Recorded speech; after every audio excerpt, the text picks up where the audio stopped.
Friends, आज की इस वीडियो में हम लोग बात करने वाले हैं करंट डेंसिटी के बारे में। देखिए, इससे बहुत सी चीज़ें क्लियर हो जाती हैं इसके नाम से ही। करंट डेंसिटी जो कि करंट से रिलेटेड है और हमें करंट की डेंसिटी निकालनी है। ठीक है, अब देखिए, सबसे पहले अगर हम लोग बात करें कि अगर हमें कहीं भी करंट को मेज़र करना हो तो हम लोग करंट को कैसे मेज़र करते हैं। हम लोग एक कंडक्टर मानते हैं, एक कंसिडर करते हैं कंडक्टर, उसके अंदर एक क्रॉस सेक्शनल एरिया कंसिडर करते हैं। हम लोग कहते हैं कि यहाँ से कुछ इलेक्ट्रॉन्स निकले और एक सर्टेन टाइम पीरियड के अंदर इस क्रॉस सेक्शनल एरिया को पार कर गए, तो हम लोग कहते हैं कि current I is equals to में चार्जेस, यानी कि जो इलेक्ट्रॉन्स हैं वो एक पर्टिकुलर सर्टेन टाइम पीरियड के अंदर निकले तो Q अपॉन में T, तो ये हो जाती है करंट की value I is equals to में Q अपॉन में T। ये बात हम लोग जानते हैं। लेकिन करंट डेंसिटी, अब ये देखिए, जो डेंसिटी वर्ड है ये एक्चुअली तीन चीज़ों से जुड़ा हुआ है।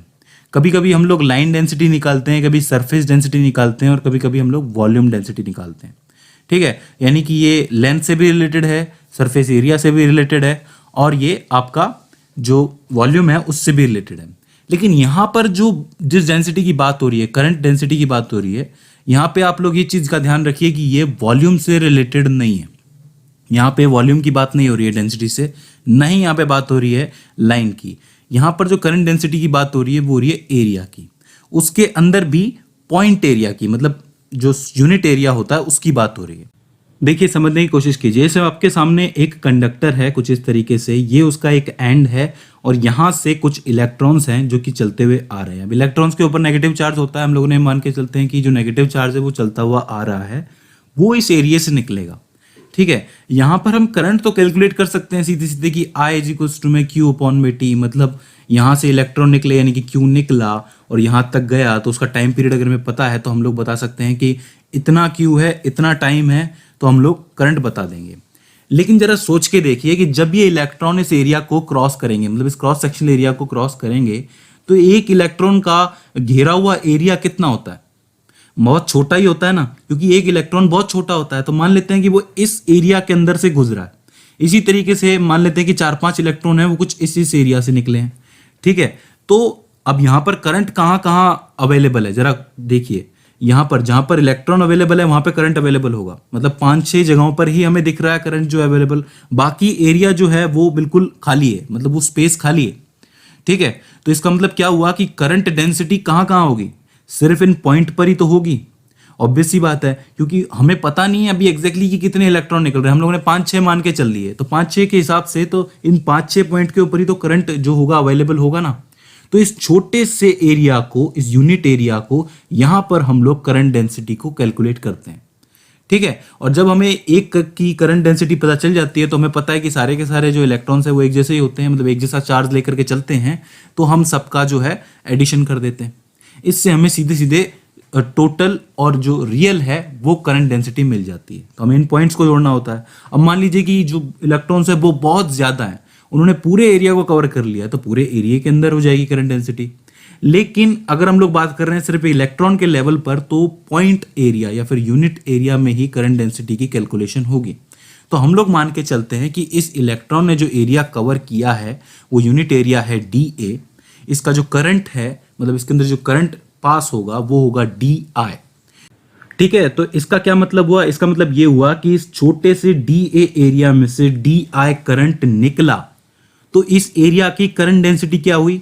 Current density is equals to में जितना वो करंट था, मतलब जितना उसके अंदर से करंट निकला है, I अपॉन में ये जो भी एरिया है, मतलब इस यूनिट एरिया। तो हम लोग लिखेंगे करंट डेंसिटी को लिखते हैं J इज इक्वल्स टू में करंट को लिखेंगे I या फिर DI, जो DI निकला है इसमें से, DI अपॉन में किस एरिया से निकला है? DA से निकला है, तो हम लोग लिखेंगे DA, यानी कि J इज इक्वल्स टू में DI अपॉन में DA। ये होता है करंट डेंसिटी का फॉर्मूला। अब देखिए, ध्यान देने वाली बात क्या है कि जो एरिया होता है वो क्या होता है? वेक्टर क्वांटिटी होता है। क्यों? क्योंकि अगर मान लीजिए कि मैं क्रॉस सेक्शनल एरिया मान रहा हूं तो उसकी कोई ना कोई डायरेक्शन तो होगी ना। अगर मैं चाहता हूं कि पानी यहां से निकले इस एरिया में से, तो पानी की डायरेक्शन इस तरफ ही निकलनी चाहिए, क्योंकि मैंने एरिया का मुंह इस तरफ खोला है। तो एरिया एक वेक्टर क्वांटिटी हो गई।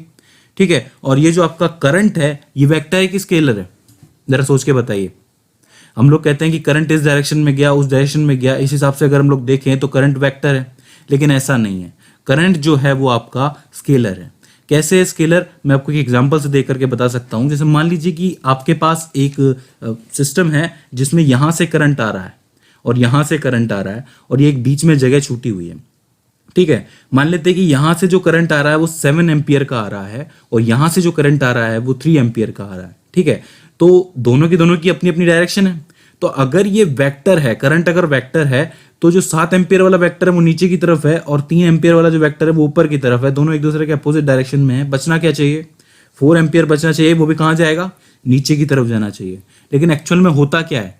होता यह है कि जब आप ऐसी सिचुएशन बनाओगे तो ये कुछ इस तरफ निकल जाएगा और दोनों करंट जुड़ जाएंगे और वहां पर जो करंट की वैल्यू हो जाएगी वो 10 एम्पियर हो जाएगी। इसका मतलब अगर ये वेक्टर होते तो 4 एम्पियर नीचे की तरफ जाता, दोनों का जब मेल होता, मतलब दोनों आकर के मिलते तो 4 एम्पियर जो है वो नीचे की तरफ जाता। लेकिन हुआ क्या? हुआ ये कि ये इस तरफ निकल गया जुड़ के 10 एम्पियर होके। और ऐसा कहाँ होता है? ऐसा तो स्केलर क्वांटिटीज में ही होता है भाई। 7 और 3 10 होते हैं सीधे सीधे, तो ये तो स्केलर ही जोड़ेगा, ठीक है। तो इसका मतलब करंट जो है वो आपका स्केलर है। तो इस फॉर्मूला में अगर आप लोग वापस आएंगे तो करंट हो गया स्केलर, नीचे एरिया हो गया वेक्टर, तो करंट डेंसिटी क्या हुई?